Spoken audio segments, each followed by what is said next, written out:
that's really pleasant to live in and really, you know, makes people happy to be there, than have a whole bunch of communities and they're all very stressful and difficult and, you know, like that. I've already been through that. I don't want to go through that again. So let's avoid that. Do we have any questions, Uruva? What's that? Give him the mic.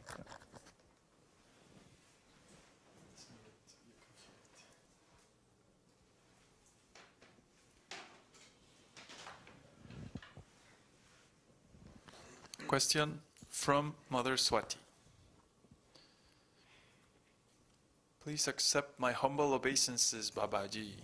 In the model where the core monastery is in the middle and other devotees come later individually, what is expected of them in terms of varṇāśrama, management, etc.? Oh boy, that's a huge question. Well, in any Vedic society, the Brahmanas and the sannyasis, the renounced order of life, are the core. You can't have Vedic culture without good Brahminical culture. So our little school, where I'm training up these devotees to be nice Brahmanas, that has to be the core. That has to be the kernel or the seed of the community. And then the family people and the other people who are involved in different things like administration, trade, economic development, family life, and business, and so on, they have to be around it, you know? If you have a seed, it always has a shell around it to protect it. The germ is in the middle. That's the actual living part. But you can't just take the germ out of the seed and expect it to sprout. The seed has to have all of its components together. So you have the seed, you have the nourishment around it, the germ, I mean, and the nourishment around it, and then the shell to protect it. You see, so our community is like a seed, and the Brahmanas are the core. But it's not going to work without the other people. So how exactly, and you know, what are all the details of how that's going to work out? Well, these are some of the things I want to discuss in New Jersey. Because I can't just dictate. It wouldn't be fair. It probably wouldn't work either. We're herding cats here, right? And you know the best way to herd cats is to get them to want to do what you want them to do, right? It's really the only way to herd cats. If they think it's their own idea. So we have to get your ideas, and we have to reach a consensus that will work for everybody.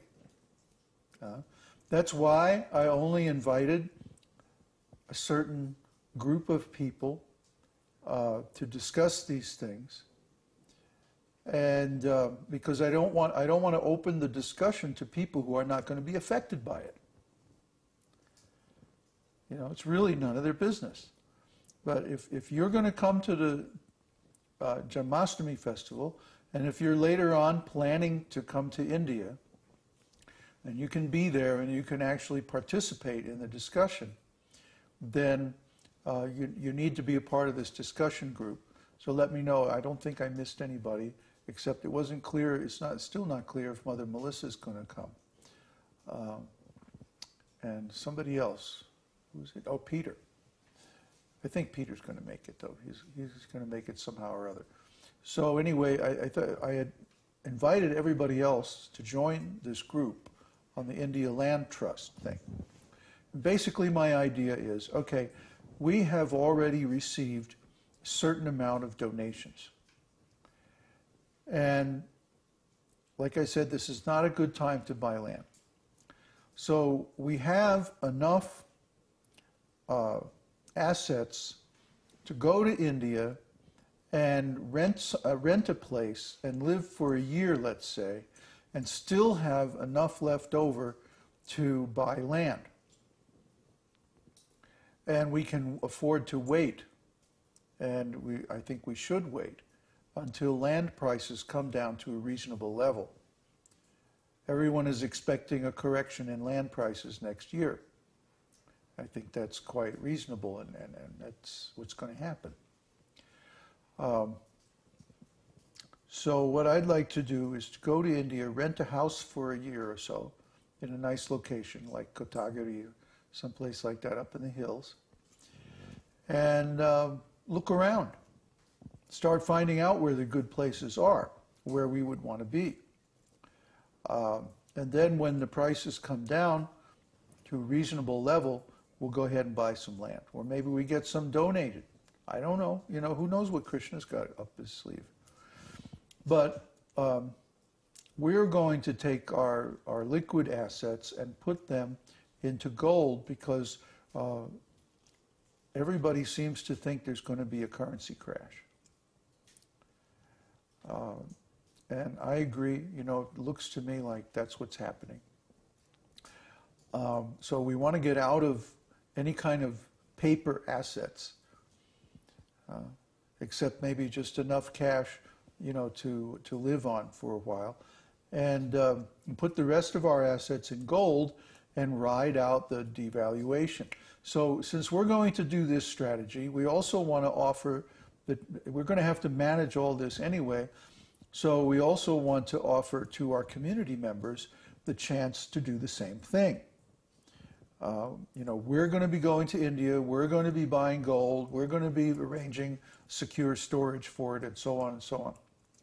So we're offering the chance to our community members who are planning to come to India to do the same thing.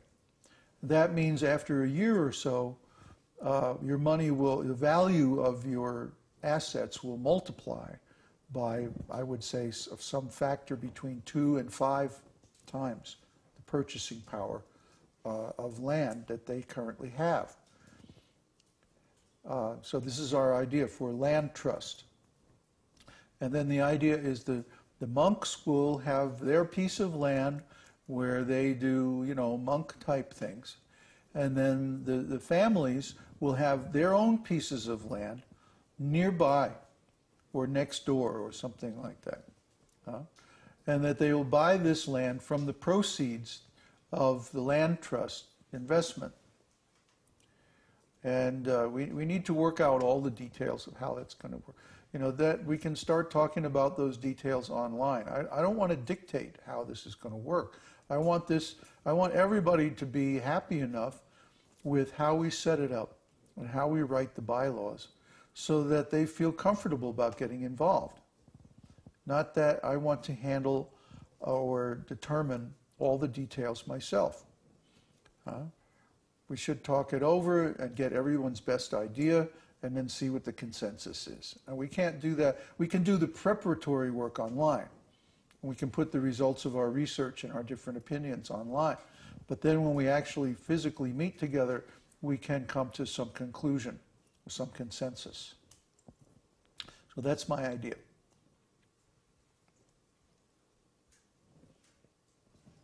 Any more questions? Any more discussion about this? Yes. Ronald started with a question.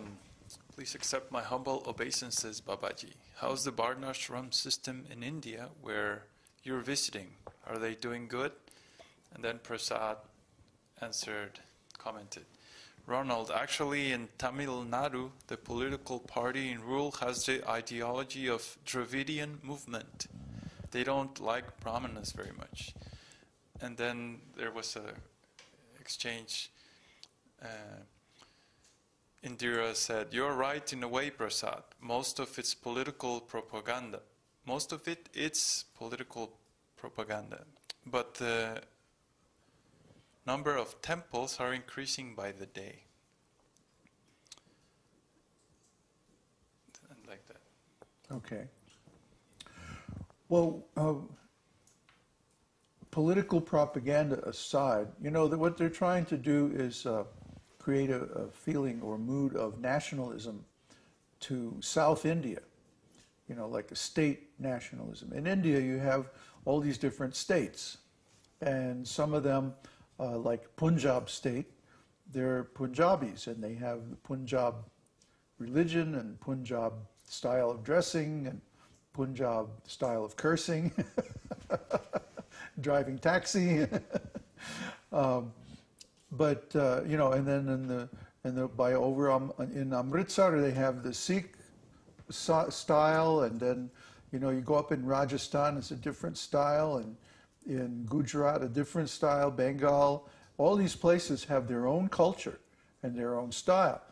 Well, in Tamil Nadu, there's certainly you know, a Dravidian culture and like that. But there's also a lot of centers of Vaishnava culture. You know, it's a very local thing. It's like microcultures all over India.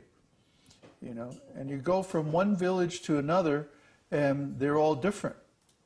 So when you go to a certain village that's like a Vaishnava village, that's run by a